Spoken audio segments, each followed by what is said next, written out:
Os rins tiveram que adaptar-se ao excesso de sal. Fluidos cobriram os olhos para protegê-los do ambiente salino. E o pelo desapareceu do corpo. Nenhum outro mamífero possui uma pele tão escorregadia.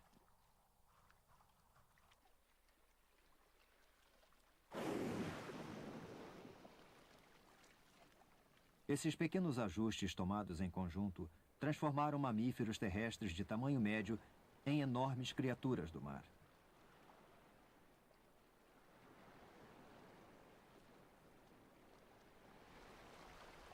Com menos de 33 metros de comprimento, o Boeing 737 é menor do que a maior baleia azul conhecida. O coração de uma baleia azul é do tamanho de um Volkswagen. E a baleia é 6 vezes mais pesada do que o avião.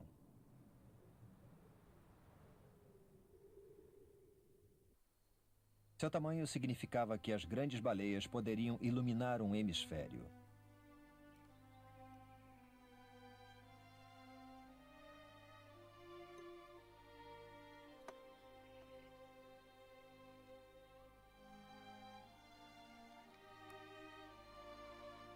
O óleo de baleia iluminou os continentes por muitos séculos e, mais tarde, lubrificaram as máquinas da era industrial.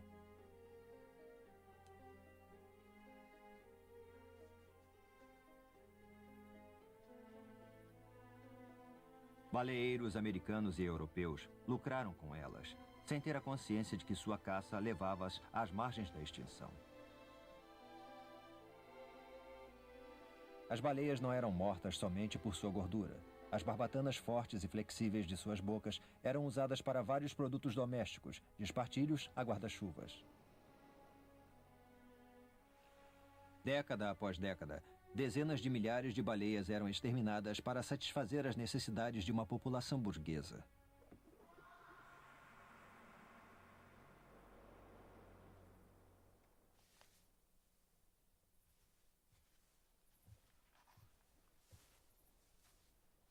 A história de Herman Melville Moby Dick, o grande cachalote branco mítico, contava uma grande aventura sobre a obsessão e convivência com o perigo.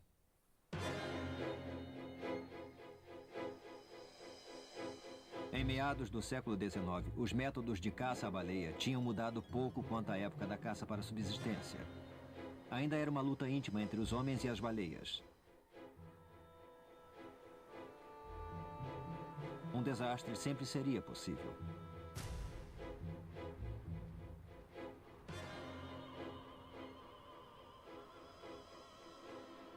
Na virada do século XX, até mesmo as baleias maiores eram perseguidas nas regiões polares e processadas em grandes fábricas, dando belos lucros para os novos magnatas da caça às baleias.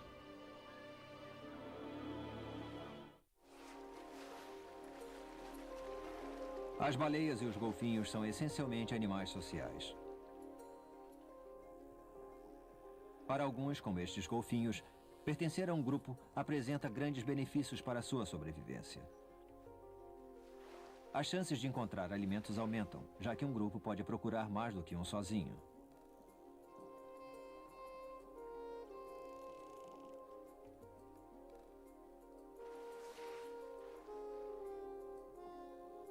A defesa coletiva contra os predadores é mais provável de ser bem-sucedida, e o agrupamento ajuda a unir os animais para a reprodução. As baleias muito maiores raramente juntam-se e o laço mais próximo é possivelmente entre uma mãe solitária e seu filhote. As baleias juntam-se para alimentar-se e para procriar, mas depois dispersam-se rapidamente.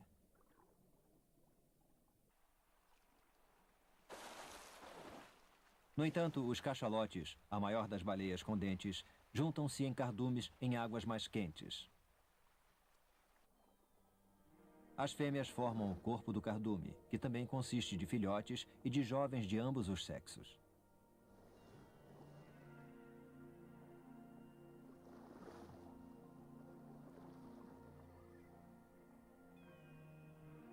Os machos passam a maior parte do ano sozinhos, caçando nas águas frias. Mas durante a estação do acasalamento, juntam-se ao cardume, formando um harém. Nesta demonstração de comportamento estranho e sensual, raramente filmado, todos os cachalotes do cardume formam um nó de corpos entrelaçados.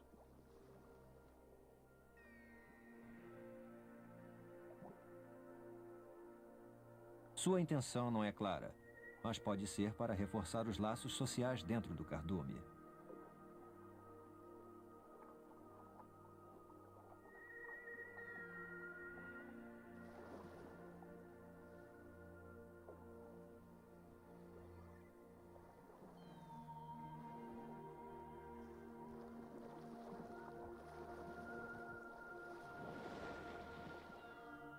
Pode também ter uma função mais nitidamente sexual, já que este encontro parece estimular os machos imaturos.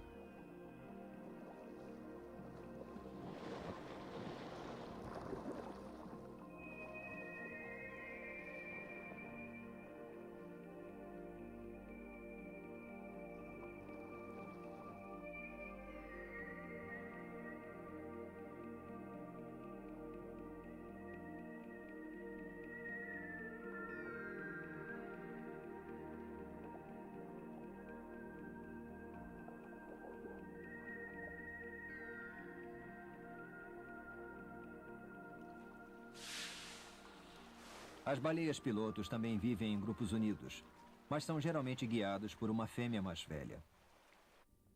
Laços sociais tão fortes quanto estes podem ser uma chave para um dos maiores mistérios sobre as baleias, sua aparente atração deliberada pelas praias. Evidências surgidas nos locais onde ficam encalhadas sugerem que alguns animais tiveram parasitas na orelha e no cérebro, a tal ponto que pode ter causado sua desorientação. Uma fêmea dominante infectada pode facilmente levar todo o seu grupo para águas perigosamente rasas.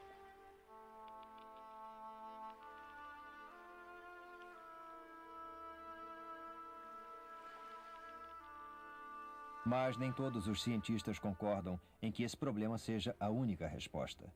Outros apontam para partículas magnéticas encontradas no cérebro de várias espécies que podem ter agido como uma bússola interna.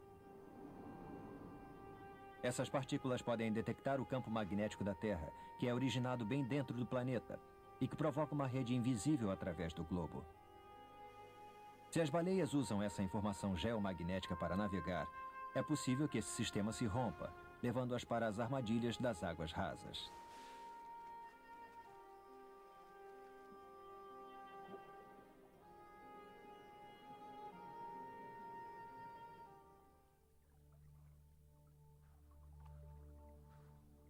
A primavera chega ao Ártico e, quando o gelo derrete, é a hora da renovação.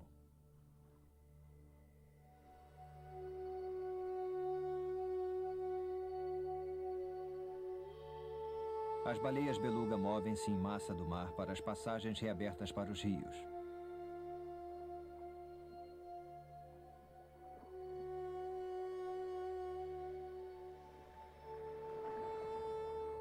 Todas as baleias trocam de pele e de parasitas durante suas vidas, mas as belugas são as únicas baleias que migram para certas regiões do Ártico, especialmente para trocar de pele.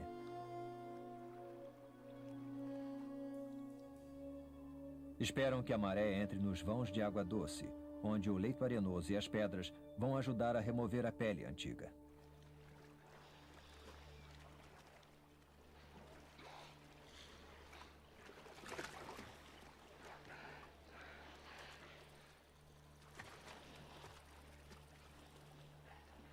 Durante o ano, uma capa de algas amarelo-esverdeadas acumula-se na parte superior de seu corpo e isso também será retirado.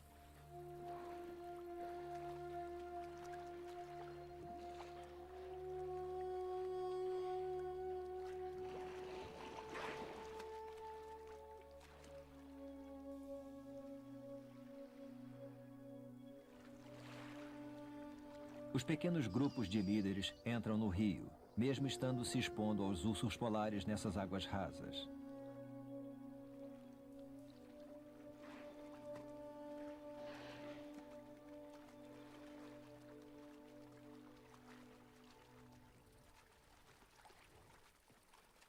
Quando a maré sobe, centenas de baleias começam a esfregar-se contra o leito do rio e umas nas outras.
Depois de alguns dias, voltarão aos seus campos de alimentação no mar aberto, machucadas em alguns lugares, mas livres das parasitas e com lindas peles brancas.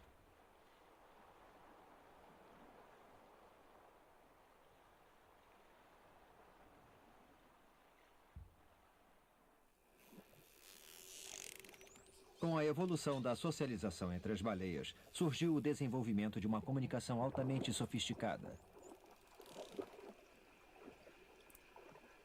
As baleias vocalizam quase que continuamente e produzem uma série de sons que é surpreendentemente diversa.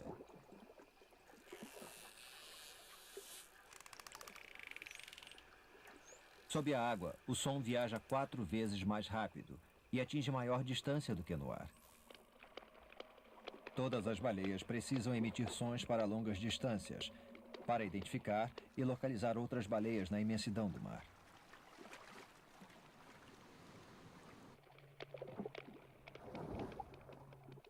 Dessa maneira, as baleias constantemente enviam e recebem informações sobre sexo e atividades.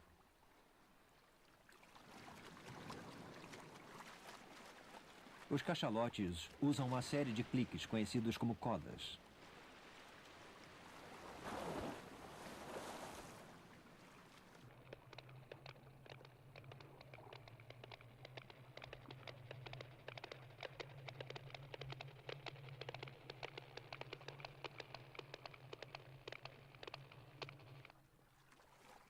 Parece que uma baleia chama e outra responde com exatamente a mesma coda.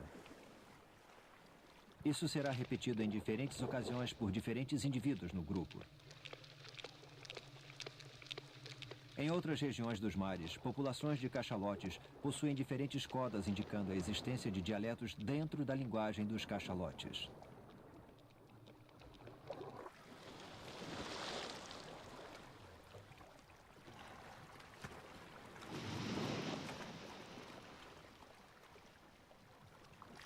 Um dos aspectos mais surpreendentes da comunicação das baleias é a triste canção de uma jubarte solitária.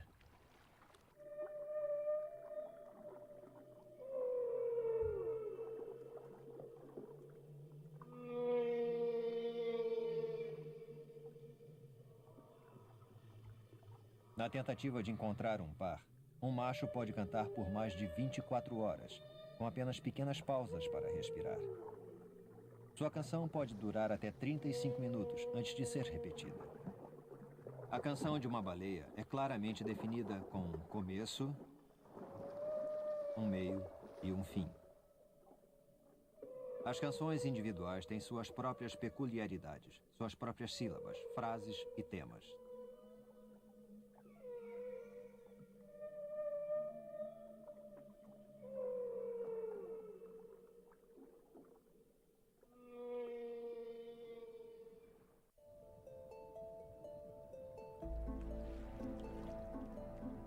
O som é uma das formas de atrair uma companheira.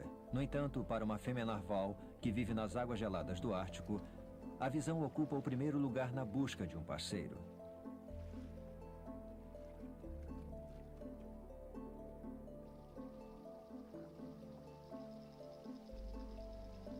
Os narvals machos, que chegam a ter 5 metros, possuem presas de marfim que têm até 3 metros.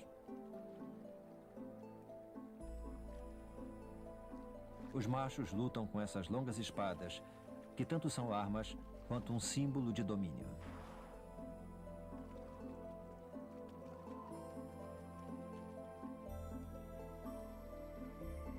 O melhor competidor ganha o direito de acasalar-se com as fêmeas.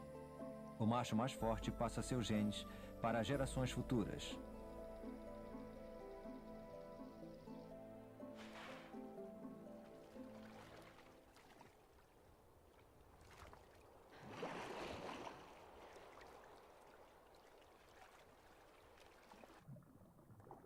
Entre as baleias do sul, a competição masculina é intensa.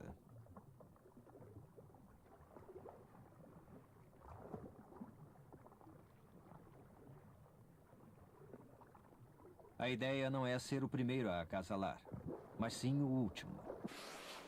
Como os machos das baleias do sul possuem os maiores testículos da Terra, cada um pesando quase meia tonelada, O último acasalar não só deposita quantidades enormes de esperma, mas também expulsa-o dos machos precedentes. Isso dá ao seu esperma maior chance de alcançar o óvulo da fêmea.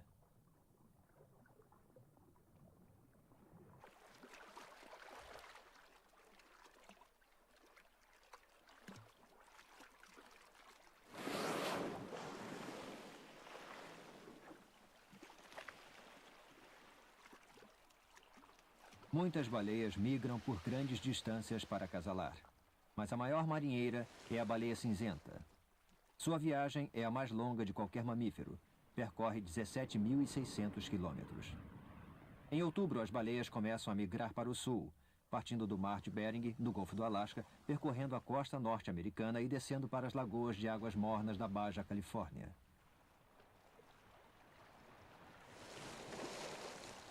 As migrações anuais de baleias cinzentas são sincronizadas com as de seus parceiros.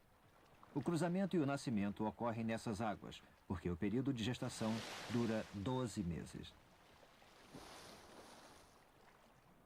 Procriar a cada 2 anos provoca uma enorme tensão biológica nessas fêmeas, que procriam regularmente. Mas as águas mornas desses mares tropicais podem ajudar tanto as fêmeas quanto os recém-nascidos.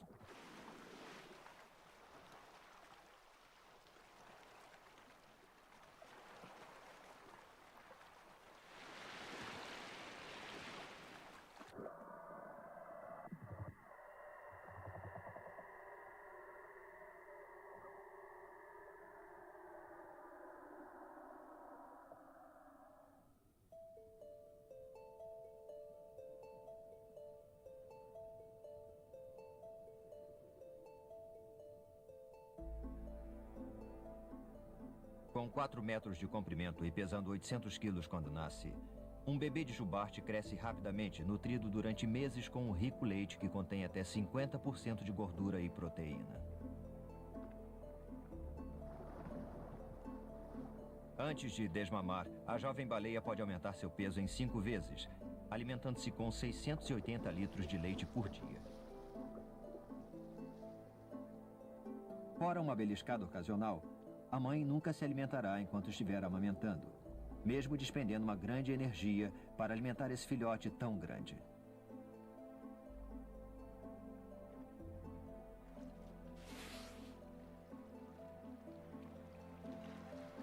A mãe também deve proteger seu filhote das ameaças que podem vir de qualquer direção.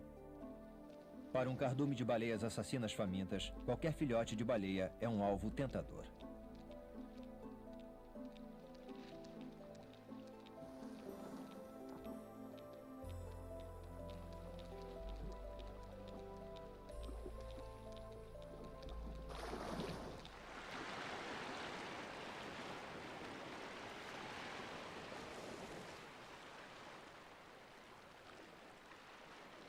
É claro que a maior ameaça para todas as baleias vem de outras espécies de mamíferos.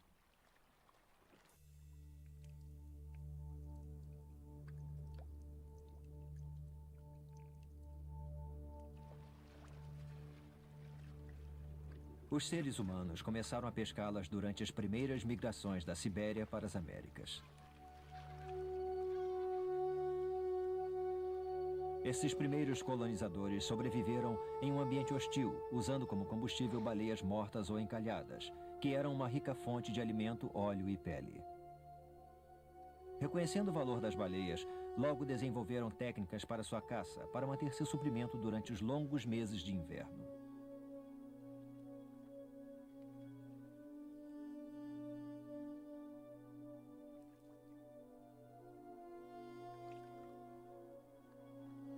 Hoje, a subsistência através da baleia ainda é parte da vida do norte congelado.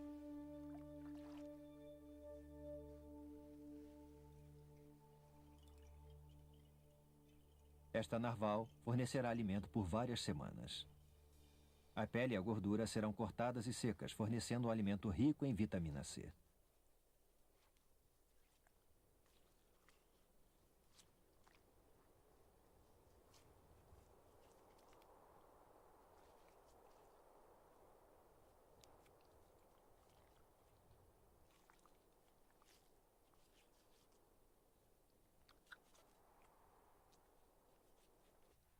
Na antiguidade, as espécies mais lentas que se aproximavam da praia, como a baleia da Groenlândia e a anã, eram caçadas em botes abertos, usando lanças como armas. Quase todo animal pode ser usado, inclusive os ossos secos, para construir as armações dos abrigos.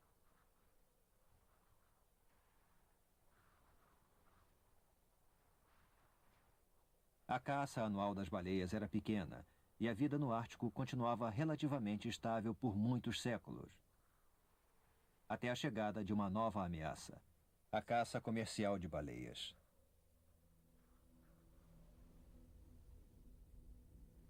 Hoje, a destruição em massa das grandes baleias está quase encerrada.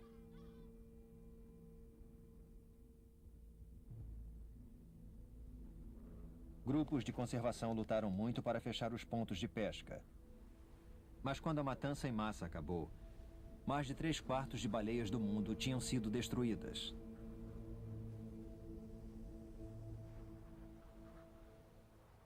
Comunidades que dependiam do comércio das baleias agora são mantidas por uma nova indústria: o ecoturismo que cuida das baleias.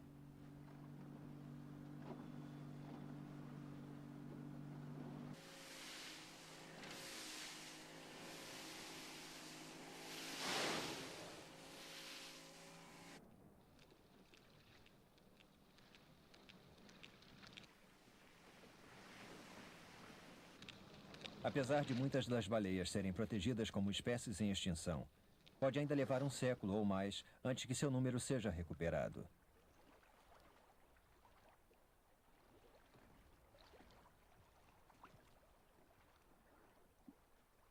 Um passo positivo surgiu em 1994, com a criação de um santuário no sul, nos mares que circundam a Antártica, um abrigo para 80% das baleias remanescentes do mundo.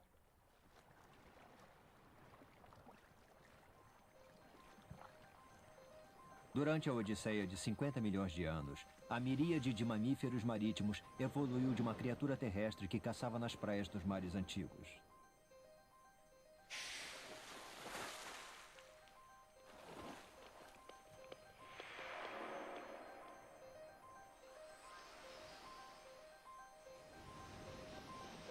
Gradativamente perderam as características que as associava à Terra, tendo agora seus filhos no mar, onde passariam a vida toda. A adaptação às novas fontes de alimentos criou um mamífero sem dentes: a baleia. Novas formas evoluíram para navegar pela imensidão do mar, mergulhar até o fundo do oceano e suplantar os perigos das profundidades.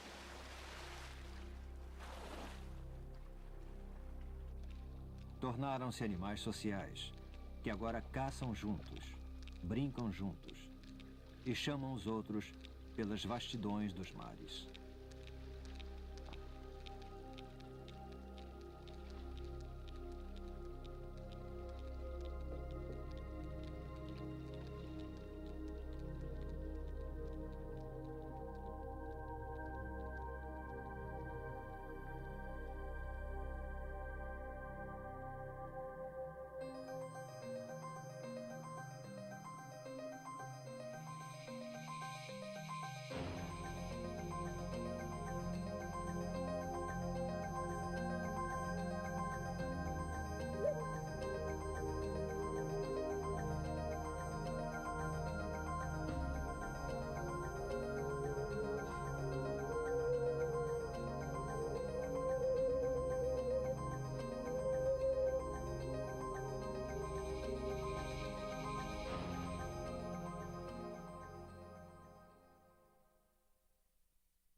são conhecidos como caçadores cruéis e assassinos violentos. Criaturas tão mortais que o encontro com humanos só é possível usando-se uma armação protetora.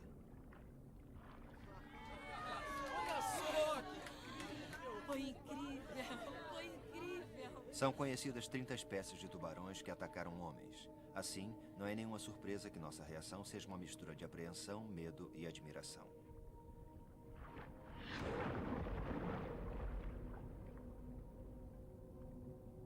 Mas o medo não nos impede de aprender mais sobre os tubarões. Muitas espécies levam vidas secretas em algumas das mais remotas regiões dos oceanos. Os tubarões permanecem sendo um dos grandes mistérios do mundo natural.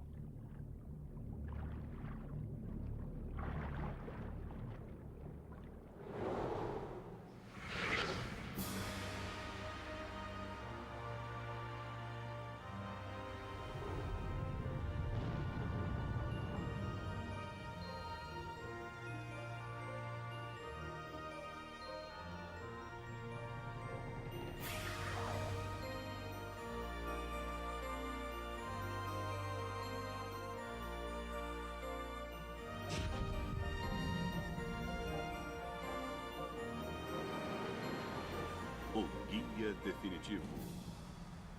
Tubarões. Versão brasileira, Herbert Richards.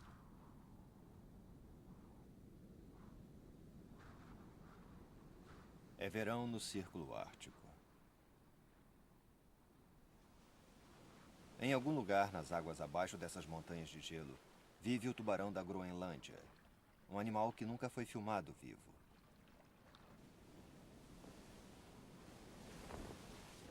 Com as condições piorando, o tempo se esgotando para a equipe de filmagem e seus guias a fim de capturar as primeiras imagens dessa ardilosa criatura, tudo o que eles podem fazer por enquanto é reforçar seus abrigos.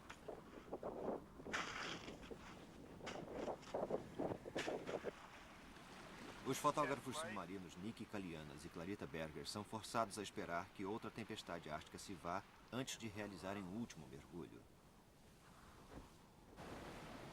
Mas ainda o tempo não permitirá. Temos só mais 24 horas. 22h30 com a luz do dia. Os guias são forçados a partir para protegerem seus barcos. Temos um grande problema. Os guias partiram ontem à noite. Estamos sozinhos.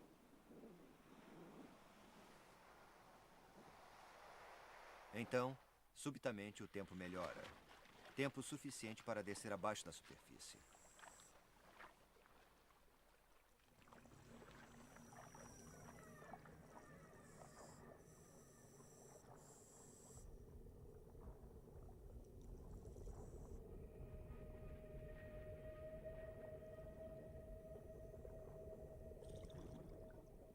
Eu já estava mergulhando há mais de 2 horas a 2 graus negativos, quando a 15 metros dali, vi um animal enorme.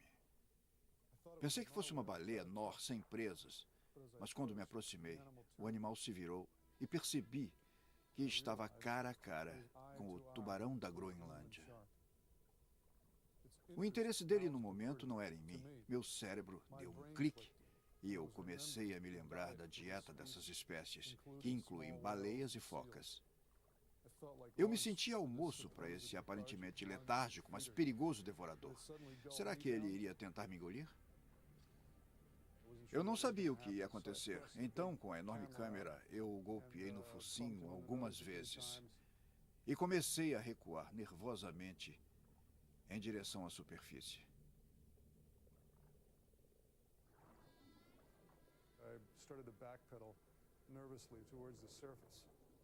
E, para minha sorte, o tubarão perdeu o interesse por mim e se voltou para uma presa mais fácil.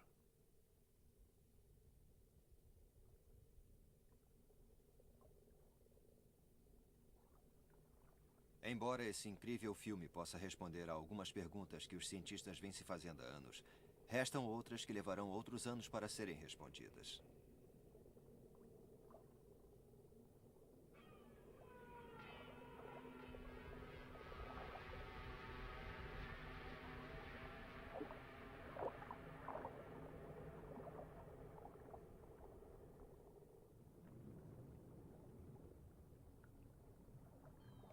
Os oceanos cobrem 70% da superfície do planeta.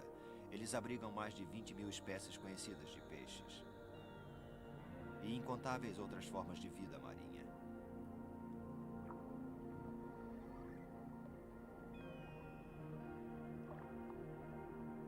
Dentre essas criaturas, 370 espécies únicas estão entre os maiores elos da cadeia alimentar. São os tubarões.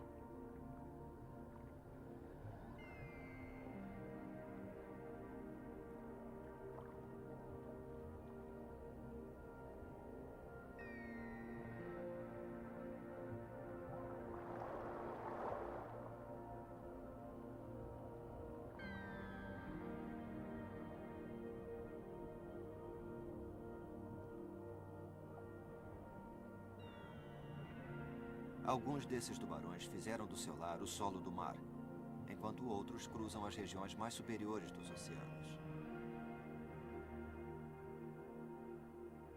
Mas todos eles são cruciais na manutenção do delicado equilíbrio do ecossistema dos oceanos, através da eliminação de criaturas mais fracas ou feridas.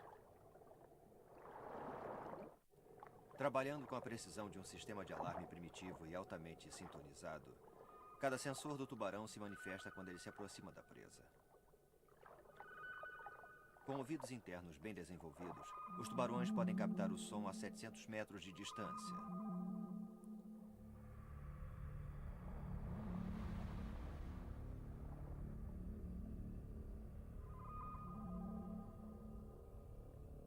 O som, na verdade, propaga-se melhor e mais longe na água do que no ar. As experiências vêm demonstrando que os tubarões são particularmente atraídos por sons de baixa frequência, como os produzidos por esse alto-falante. Vibrações irregulares com frequências ou abaixo de 40 Hz provocam um frenesi neste grupo de tubarões.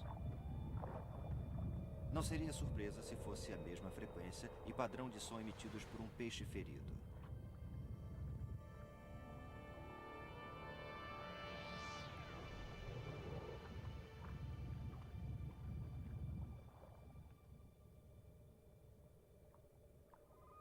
Quando o tubarão está a poucos metros de sua eventual refeição, o sentido do olfato assume e o leva para mais perto.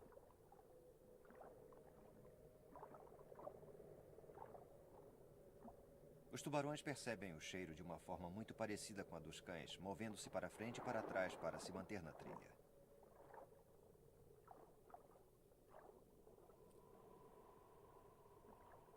Um tubarão é capaz de perceber uma simples molécula de sangue dentre as milhares de moléculas da água. O aparato responsável pelo olfato está localizado nas duas narinas próximas na frente do focinho. Enquanto o tubarão nada, o odor na água passa por dentro das narinas e por um delicado tecido sensor.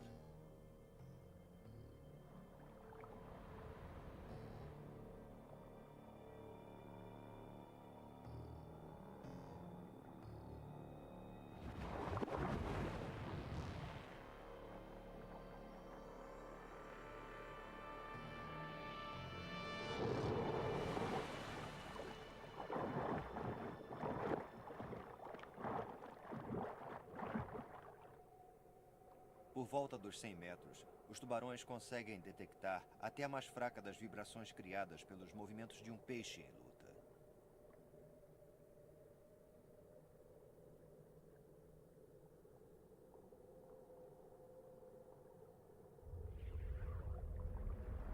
Essas vibrações são captadas por canais fluidificados e muito sensíveis, chamados de linhas laterais, que ficam debaixo da pele.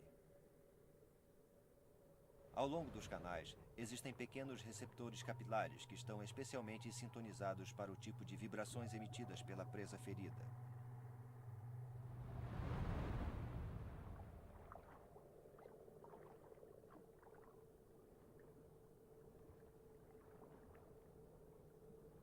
A cerca de 30 metros de distância, o caçador consegue literalmente localizar a sua caça. O tamanho e o formato dos olhos do tubarão depende de onde o tubarão vive. Os tubarões que se alimentam em águas mais rasas tendem a ter os olhos menores porque recebem mais luz, enquanto os tubarões que nadam em águas mais profundas tendem a ter os olhos maiores. Alguns tubarões têm também pálpebras chamadas de membranas nictitantes, que fecham para proteger o olho enquanto o tubarão morde a presa.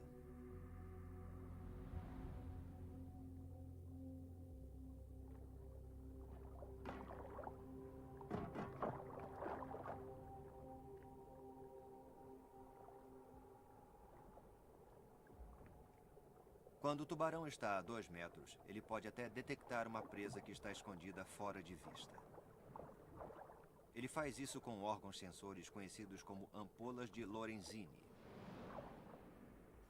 Conectadas por poros localizados no focinho e na cabeça, essas bolsas cheias de gelatina são capazes de detectar campos elétricos, bem como a direção de onde eles vieram. Esses campos podem até vir de uma ferida aberta mínima de um animal ferido na areia e pode ser tão fraco como 1/1000º de volt.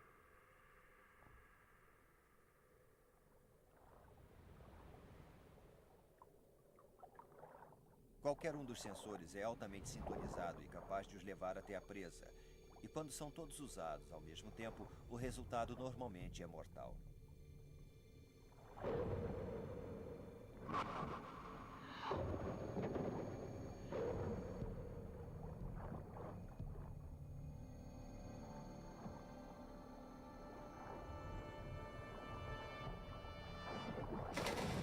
Os dentes e as mandíbulas dos tubarões são armas espantosas. Muitos deles podem esticar suas mandíbulas à frente para agarrarem suas presas com um único movimento.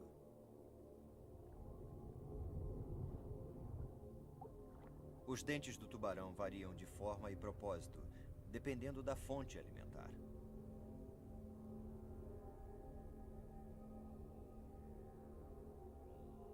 Os dentes cerrados e curvos do tubarão-tigre são eficientes ferramentas de corte e de dilaceramento.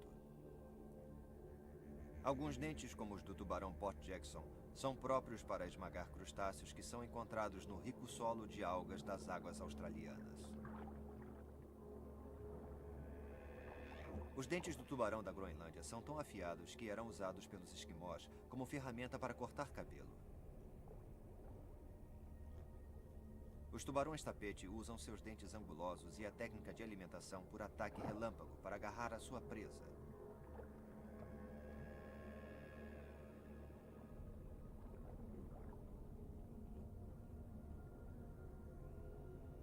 Os tubarões perdem os dentes continuamente durante toda a vida.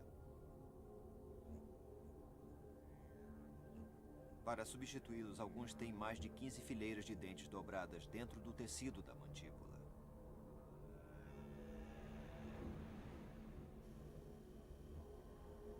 Alguns tubarões perdem e repõem mais de 6.000 dentes afiados todos os anos.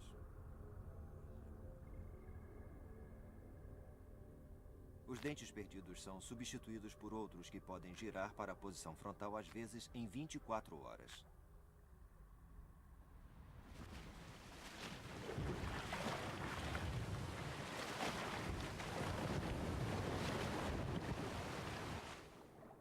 A verdadeira força da mordida dos tubarões vem intrigando os cientistas há anos. Os registros de experiências atualizados indicam algo em torno de 19 quilos por polegada quadrada. O que, surpreendentemente, não é tão mais forte do que a mordida humana. A diferença é que nós não temos as extremidades mortais dos dentes afiados dos tubarões.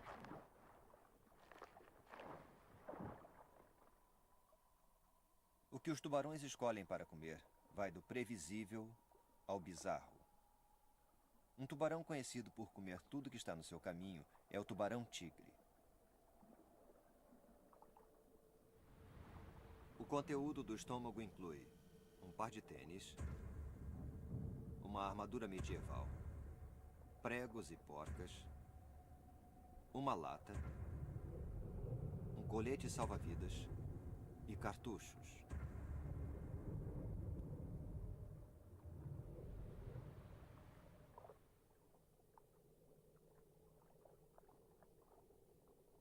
O cação, por sua vez, está adaptado a uma dieta muito mais especializada.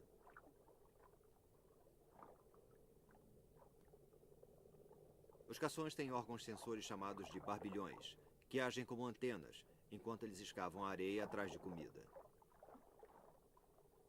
Os cações cruzam o solo do mar atrás do gênero de sua dieta, que inclui mariscos como búzios.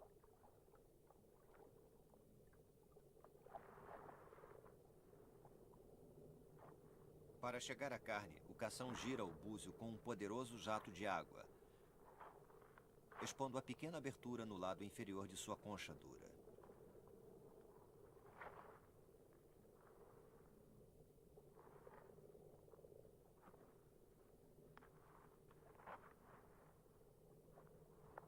Usando a sucção com força igual a de 12 aspiradores de pó, o tubarão retira a carne fresca de dentro da concha.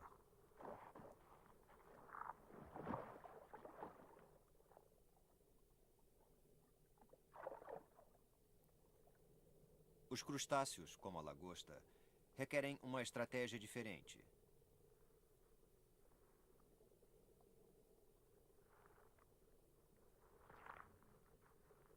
Golpes contínuos deixam a lagosta fora de equilíbrio, até que finalmente sua resistência tenha acabado.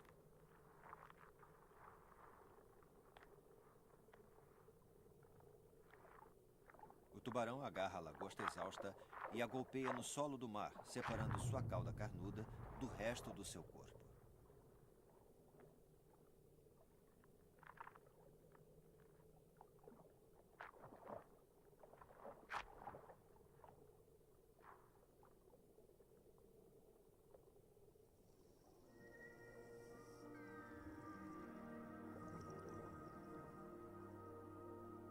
O maior peixe dos oceanos é também o mais delicado dos tubarões.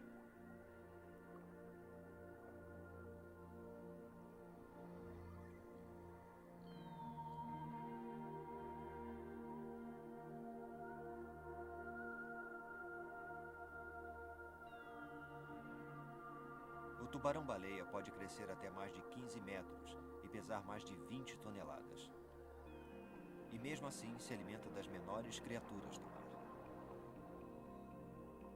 Os chamados barbilhões levam a água da boca filtrando-a através de guelras, numa taxa de 1/4 de 1 milhão de galões por hora, filtrando mínimos organismos chamados plânctons, além de pequenos peixes e camarões.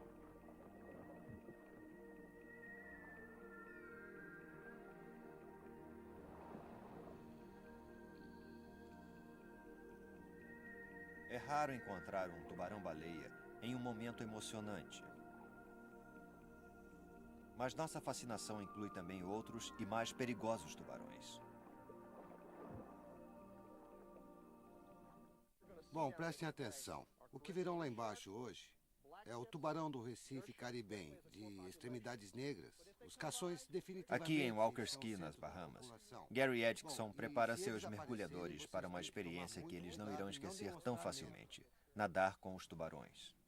Se motivados pela emoção ou simples curiosidade, esses turistas estão prestes a ter uma nova visão dos tubarões.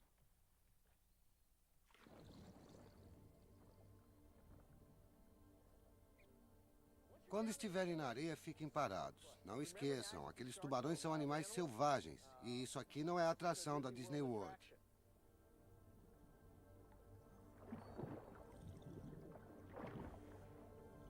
Os mergulhadores aqui descobriram que certos tubarões aceitam a isca, apesar desses tubarões dos recifes serem bem capazes de atacar humanos.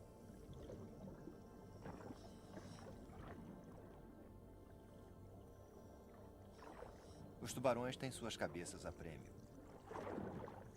Mas o preço, acima de $1.000 a carcaça, ainda está bem abaixo do seu valor vivo. Estima-se que cada tubarão vivo traga para a economia das Bahamas mais de $250 milhão com o turismo todos os anos. São em mergulhos como este que ficamos conhecendo os mais intrigantes comportamentos dos tubarões. Uma coisa muito peculiar acontece quando alguns tubarões são virados.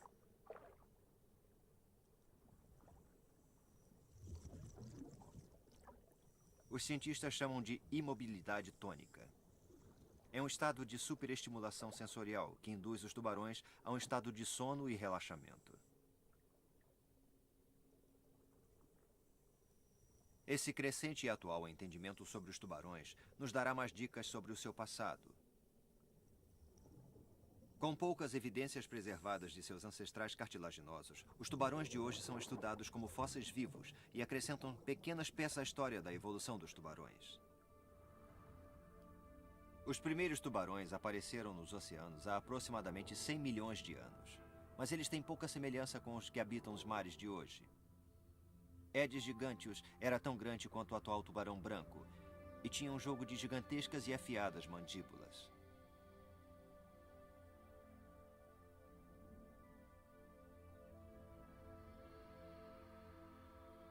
O Helicoprion tinha dentes que cresciam em forma giratória e serviam para esmagar conchas resistentes. Por que esses tubarões tão especiais se extinguiram é um mistério.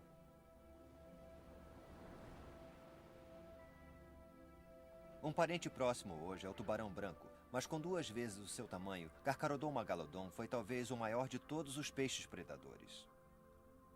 Ele foi extinto entre 1 e 3 milhões de anos atrás, mas ainda é considerado um tubarão moderno.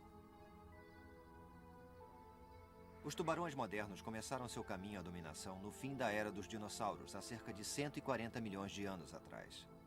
Ao mesmo tempo, outro grupo bifurcou-se evoluindo nas raias ou arraias de hoje.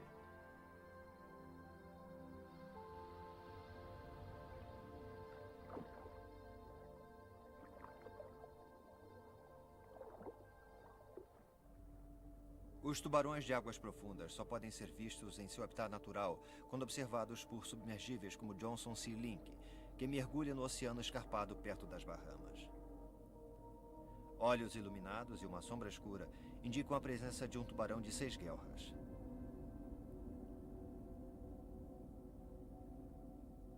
Mergulhando 600 metros até o solo do oceano, o submergível pressurizado capta o Oxynotus carabeus com a sua luz. Essa primeira visão de um espécime vivo captado em filme revela uma barbatana dorsal enorme e um formato de corpo bem diferente dos contornos lisos dos tubarões.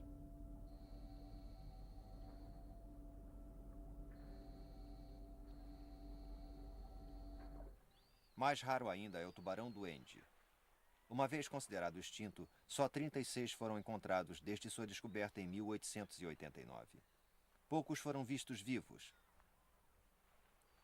O estranho focinho em forma de bico destacando-se na sua mandíbula é provavelmente usado para detectar a presa nas profundezas do oceano. Dentre os tubarões que vivem em águas rasas, o tubarão-gato do sul é uma excentricidade da evolução. Ele desliza pela água com movimentos sinuosos que mais se assemelham a uma cobra do que a um tubarão.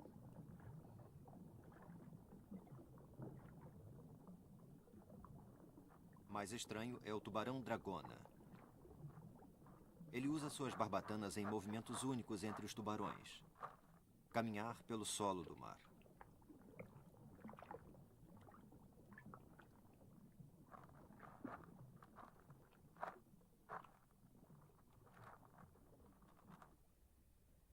O tubarão-tigre, um determinado caçador, tem padrões de corpo que simulam as ondulantes sombras da água.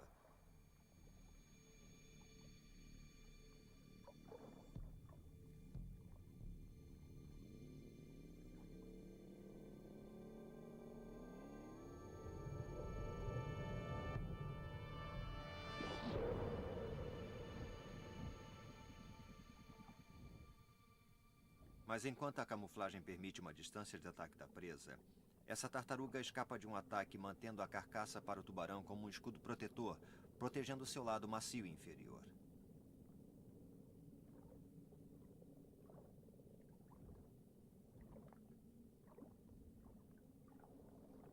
O comportamento de acasalamento entre os tubarões permanece um dos grandes mistérios. Apenas nas águas rasas do sul da Flórida que o acasalamento foi filmado em detalhes.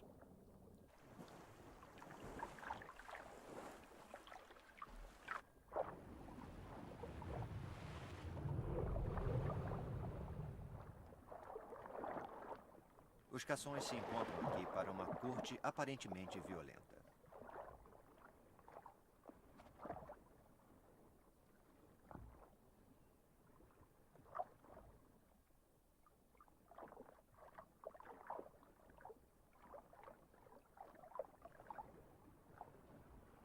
Essa é uma filmagem única do que os cientistas acreditam ser um comportamento cooperativo entre os jovens machos. Eles imobilizam a fêmea mordendo suas barbatanas peitorais.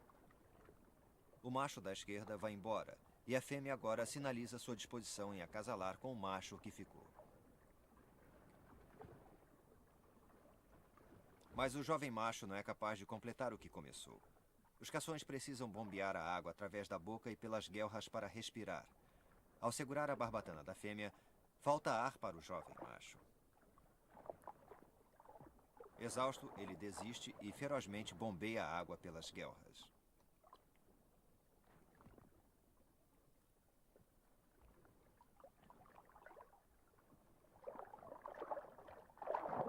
As barbatanas peitorais dessa fêmea ostentam muitas cicatrizes de tentativas anteriores de acasalamento.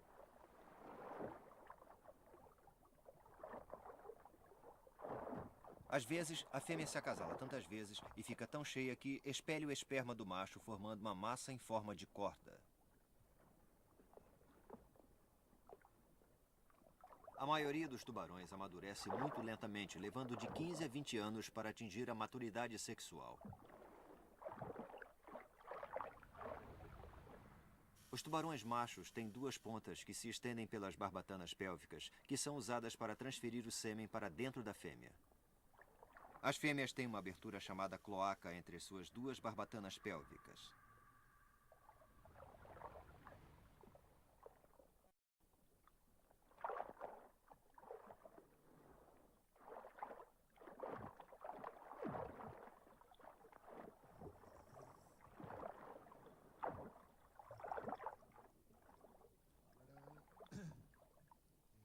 Às 11h15 acabou. Às 11h13 começou. Segundo achado do dia, que provavelmente soma 76. Domínio total, 2 tubarões etiquetados. Os biólogos Jeff Carrier e Wes Pratt estão etiquetando e numerando os tubarões a fim de fazer o que nunca foi feito antes: estudar os hábitos de acasalamentos dos tubarões em seu habitat.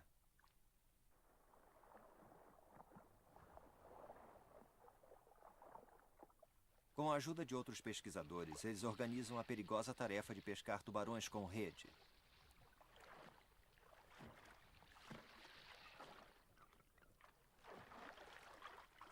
Pratt e Carrier estão ansiosos para saber até onde irão com o acasalamento dos cações. O DNA dessas amostras de sangue serão combinados com os dos tubarões recém-nascidos e juvenis, dando ao cientista algumas dicas de quais tubarões são procriadores bem-sucedidos.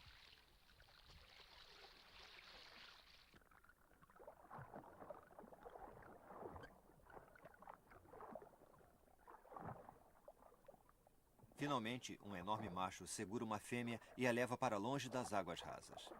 Ela não resiste.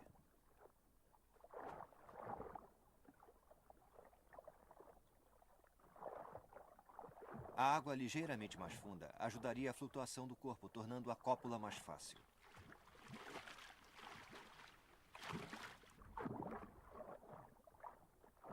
As barbatanas pélvicas da fêmea têm forma de xícara viradas para cima, um sinal de aceitação.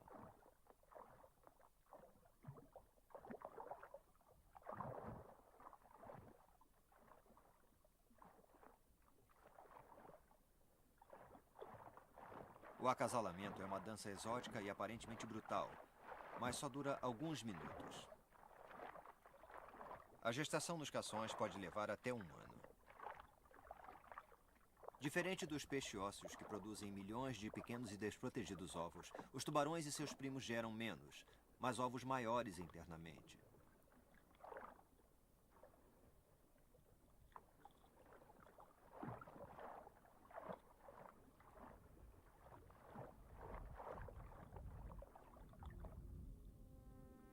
Cerca de 30% das espécies de tubarões nascem de um ovo fertilizado. O ovo é depositado no solo do oceano e o invólucro resistente e rijo dá proteção ao crescente embrião.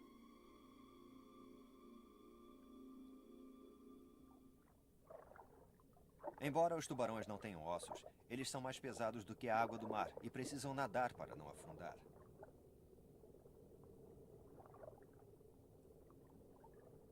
Os peixes ósseos usam bolhas de ar que os ajuda a flutuar, mas os tubarões, ao invés disso, contam com fígados aumentados. Esses fígados carregam mais de 18 galões de um óleo que é mais leve do que a água do mar, que, junto com as barbatanas, permite-lhes levantar. Os tubarões que vivem em mares abertos têm fígados maiores se comparados ao tamanho dos seus corpos. Os tubarões que habitam no fundo do mar têm fígados menores, porque eles não precisam viajar longas distâncias até o solo do mar. O único tubarão que usa o ar como força de flutuação adicional é o tigre de areia, que engole o ar para poder flutuar.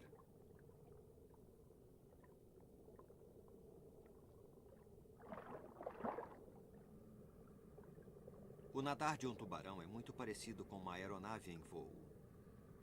A estabilização de giro e o controle de altitude vêm dos movimentos coordenados das barbatanas dorsais e peitorais. Mas por causa da aerodinâmica, as barbatanas peitorais dos tubarões são menos flexíveis e não giram como as dos peixes ósseos. Os peixes podem dar marcha ré, os tubarões não.